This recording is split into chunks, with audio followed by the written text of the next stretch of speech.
Cadbury dairy milk, आपने नाम तो सुना ही होगा, लेकिन क्या आप जानते हैं कि ये फैक्ट्री में कैसे बनती है? और क्या आपको पता है कि चॉकलेट की इजाद भी कैडबरी ने ही की थी? चॉकलेट खाने से ज़हनी तनाव में नुमाया कमी हो जाती है, साथ ही साथ और भी इसके बेशुमार फवायद हैं। और क्या आप जानते हैं कि कैडबरी डेयरी मिल्क के रैपर का रंग पर्पल ही क्यों है? और वो कौन सा मुल्क है जहाँ हर कोई 32 केजी चॉकलेट खाता है? और भी बहुत कुछ इस वीडियो में है, तो वीडियो को शुरू से लेकर एंड तक लाजमी देखिएगा। और अभी तक आपने दूरबीनी को सब्सक्राइब नहीं किया तो सब्सक्राइब कर दें। तो चलिए देखते हैं कि कैसे बनती है कैडबरी डेयरी मिल्क। पहले इसकी थोड़ी सी तारीख जान लेते हैं। कैडबरी की शुरुआत होती है इंग्लैंड के शहर बर्मिंघम से, जहां 1824 में जॉन कैडबरी ने अपनी एक शॉप ओपन की, जहां वो चाय, कॉफी और चॉकलेट ड्रिंक बेचा करते थे। कुछ सालों बाद इनको पता चला कि लोग तो इनके चॉकलेट ड्रिंक को ज्यादा पसंद कर रहे हैं, और फिर 1831 में उन्होंने सिर्फ चॉकलेट ड्रिंक को ही बेचना शुरू कर दिया, और सिर्फ 15 सालों में ही वो बेहद ज्यादा मशहूर हो गए। सन 1847 में जॉन कैडबरी ने अपने भाई को साथ मिलाकर एक बहुत बड़ी फैक्ट्री बनाई। इसके म्यार और जायके को देखकर 1854 में रानी विक्टोरिया ने इनको रॉयल वारंट का सर्टिफिकेट दिया,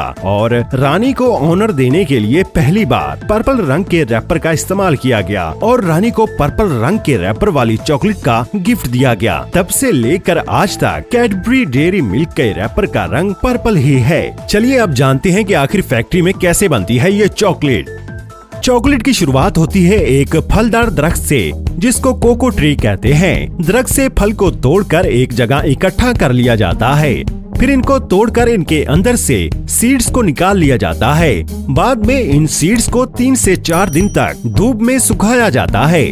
एक कोको ट्री साल में 2500 बीज प्रोड्यूस करता है, और 400 बीजों से 1 पाउंड चॉकलेट बनती है। यानी एक कोको ट्री से साल में तकरीबन 6 पाउंड यानी 3 किलोग्राम चॉकलेट बनाई जाती है। बीजों को अच्छी तरह से खुश्क करने के बाद इनको पैक करके फैक्ट्री तक लाया जाता है। क्या आपको पता है कि वेस्ट अफ्रीकन कंट्रीज पूरी दुनिया से 70% ज्यादा कोको बीज प्रोड्यूस करती हैं, और पूरी दुनिया को एक्सपोर्ट भी करती हैं। फैक्ट्री में बीजों को सबसे पहले रोस्टिंग मशीन में डाला जाता है, जहां गर्म हवा इनको 50 मिनट तक अच्छी तरह से रोस्ट करती है। रोस्टिंग से बीजों में अच्छा फ्लेवर और जायका पैदा हो जाता है, और साथ ही बीजों का आउटर शेल भी रिमूव हो जाता है।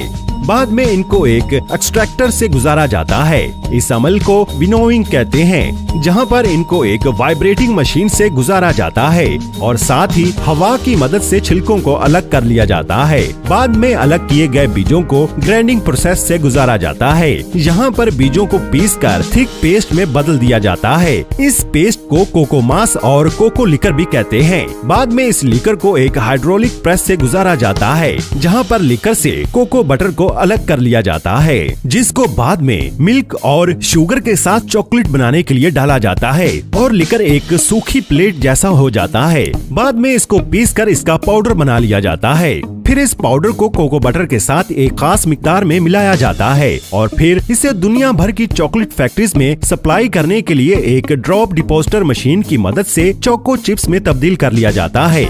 आइए देखते हैं कि डार्क चॉकलेट और मिल्क चॉकलेट कोको मास, कोको बटर, मिल्क पाउडर और शुगर से कैसे तैयार की जाती है। पहले चोको चिप्स को मेल्टिंग मशीन में डाला जाता है, जहां हाई टेम्परेचर से चिप्स पिघल जाती हैं। उसके साथ ही कोको बटर को भी मेल्ट करने के लिए भेज दिया जाता है। मिल्क चॉकलेट बनाने के लिए इसमें सभी चीजों के साथ मिल्क पाउडर भी डाल दिया जाता है, लेकिन यहाँ पर अभी डार्क चॉकलेट ही बन रही है। उसके बाद इस पिघले हुए कोको बटर और कोको मास को स्टील के बड़े टैंक्स में रखा जाता है। जैसे कि शुगर चॉकलेट का एक अहम इंग्रेडिएंट है, इसीलिए इसे सबसे ज्यादा तवज्जो की जरूरत होती है। शुगर को एक बड़ी छलनी में डाला जाता है, ताकि बैरूनी अज्जा आसानी से अलग किए जा सकें। इसके बाद इसे शुगर साइलो में भेज दिया जाता है। ये सब इंग्रेडिएंट्स वैन सेलों में पहुंचाए जाते हैं। फिर इन इंग्रेडिएंट्स को कंटिन्यूअस मिक्सर में मिक्स किया जाता है। ये खुदकार मशीन इंसानी काम बहुत कम कर देती है। प्रोडक्शन प्लान के मुताबिक सब इंग्रेडिएंट्स जैसे कि मिल्क पाउडर, कोको बटर और कोको मास को मिक्सिंग लाइन में भेजा जाता है।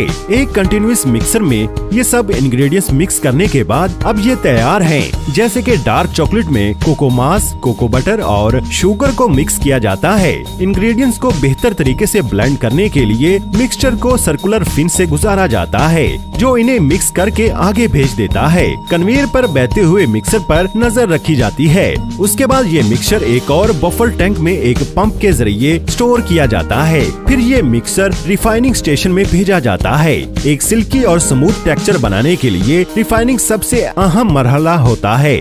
चॉकलेट में मौजूद कोको सॉलिड्स और शुगर क्रिस्टल्स के ज़रात को कम करने के अमल को रिफाइनिंग कहते हैं। इसका मकसद 18 से 22 माइक्रोन के साइज के पार्टिकल बनाना है।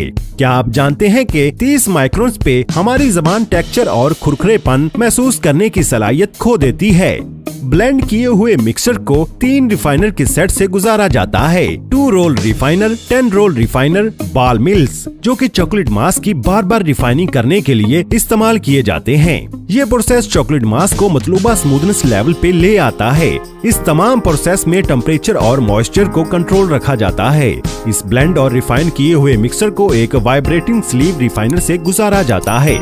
इस मशीन से ये पता चलता है कि ब्लेंडिंग में कोई क्रिस्टल तो नहीं रह गया। अब ये मिक्सर काउंच के सेट से गुजारा जाता है। इस प्रोसेस में चॉकलेट ब्लेंड को कुछ घंटों के लिए हीट पर रखकर मजीद मिक्स किया जाता है। इस मरहले में लेसिथिन, जो कि एक वेजिटेबल सॉस फैट की तरह होता है, उसकी बहुत मामूली सी मिकदार ऐड की जाती है। लेसिथिन चॉकलेट के लिए बहुत अहम होता है क्योंकि ये चिपचिपाहट को कम करता है, चॉकलेट के फ्लो को बढ़ाता है और इसकी फ्रेशनेस को भी बढ़ाता है। इसके बाद चॉकलेट को मजीद हीट दी जाती है ताकि गैर जरूरी फ्लेवर्स खत्म किए जा सकें। अब काउंच से अगले चॉकलेट मिक्सर को मोल्डिंग स्टेशन में भेजने के लिए साइलोस में स्टोर किया जाता है। तहाँ मोल्डिंग स्टेशन भेजने से पहले ये चॉकलेट मिक्सर को एक टेम्परिंग मशीन में रिक्रिस्टलाइजेशन के लिए भेजा जाता है ताकि चॉकलेट को मजीद स्मूथ किया जा सके। मुझे जानकर हैरानी हुई कि चॉकलेट बनाने में इतने कॉम्प्लिकेटेड मराहल भी आते हैं। आपको ये मराहल कैसे लगे हमें कमेंट बॉक्स में जरूर बताइएगा। अब बारी आती है मोल्डिंग की। ये चॉकलेट को बार की शेप देने का काम करते हैं। एक ऑटोमेटिक मशीन मोल्ड ट्रे को एक कन्वेयर पर पलटती चली जाती है, जिसके बाद इन ट्रेस को नीट एंड क्लीन किया जाता है और फिर रोटरी डिपोजिटर स्टेशन पर इन ट्रेस में चॉकलेट भरी जाती है। जैसा कि आप इस वक्त देख रहे हैं, यह मंजर बहुत ही खूबसूरत है। अगले मरहले में इन ट्रेस को ठंडा करने के लिए कूलिंग चैम्बर में रखा जाता है। अब बारी आती है सबसे लास्ट स्टेप की, यानी कि पैकिंग की। लेकिन उससे पहले सभी चॉकलेट्स को मेटल डिटेक्टर से गुजारा जाता है, जिसके बाद बारी आती है इनको पैक करने की। क्या आप जानते हैं कि 100 ग्राम चॉकलेट में तो सिर्फ 50 ग्राम शुगर ही होती है। ये फैक्ट्री एक मिनट में 400 चॉकलेट बार्स बना लेती है। और आप जानकर हैरान रह जाएंगे कि ऑस्ट्रेलियन और न्यूजीलैंडर्स हर साल 32 किलो तक चॉकलेट खा जाते हैं और कैडबरी डेयरी मिल्क की हर साल 350 मिलियन बार्स सेल होती हैं। तो आप क्या कहते हैं इस वीडियो के बारे में? क्या आपको चॉकलेट पसंद है? अपनी राय का इजहार कमेंट बॉक्स में जरूर कीजिएगा और इस वीडियो को अपने दोस्तों के साथ शेयर कर दीजिए। आपके वीडियो को लाइक और शेयर करने से हमें बेहद खुशी मिलती है। और दूरबीनी को अभी सब्सक्राइब नहीं किया तो सब्सक्राइब करके बेल आइकॉन पर ऑल नोटिफिकेशन पर क्लिक कर दीजिए। Thank you for watching my video.